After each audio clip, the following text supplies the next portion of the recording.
Namaste children, hope you're all ready for your science class. The next type of heterotrophs are the symbiotic plants. It's given in the page 18 of your book.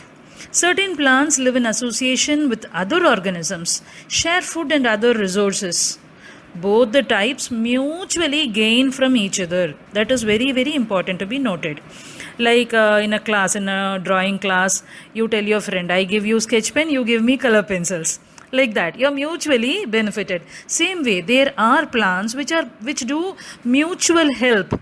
Which help mutually. Unlike the parasites, they do not harm. That is the main difference, children. They do not harm the host, but they are mutually benefited. The very important example of symbiotic plants are the lichens.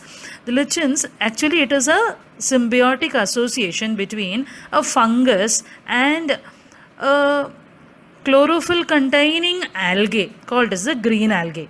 The algae provides nutrients to the fungus, whereas the fungus helps the algae to grow in harsh conditions and in places even where it cannot survive. In such places also it is able to survive because of this symbiotic relationship. There is one more which I will be dealing with in the replenishment, that is in the next topic. Replenishment of nutrients in the soil is the last topic. Replenishment means to fill up again and again, to make that nutrient available again and again. Okay, that is the meaning of the word replenish. But why should nutrients be replenished again and again? What is the necessity? When plants are growing in the soil, normally what happens? The nutrients in the soil undergoes depletion. That is, the nutrients become less and less, and you would have heard about the farmers adding manures and fertilizers to make the soil fertile. That is also one way of replenishing the soil. Now, as I told you earlier, there is a symbiotic association which is a natural replenishing of soil method. Okay, let me tell you that clearly. It's a very, very beautiful mechanism, like the rhizobium bacteria. Have you heard about bacteria? I hope you have.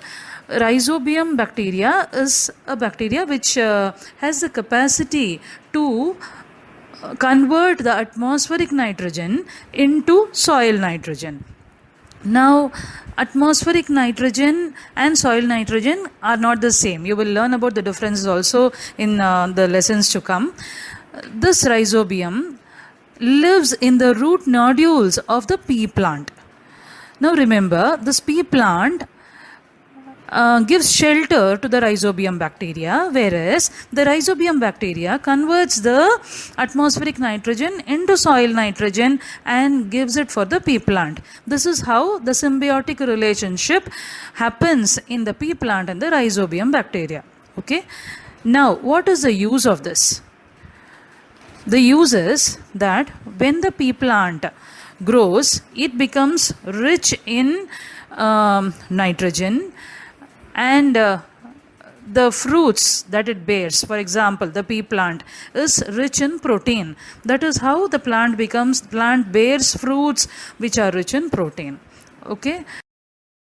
You should note that rhizobium bacteria grows in the root nodules of plants which are called as leguminous plants, and this is the reason why many farmers do crop rotation in between two main crops. The period of sowing two main crops, crop like a pea plant or any leguminous plant will be grown so that the soil becomes rich in nitrogen. What a nice natural way of enriching or replenishing the soil, isn't it, children?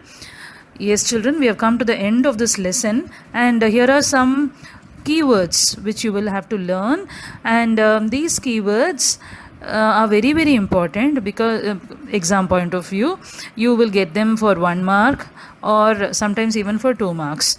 Okay, these keywords actually sum up the whole lesson, the main points in the whole lesson. Happy learning, children. Bye bye. Thank you.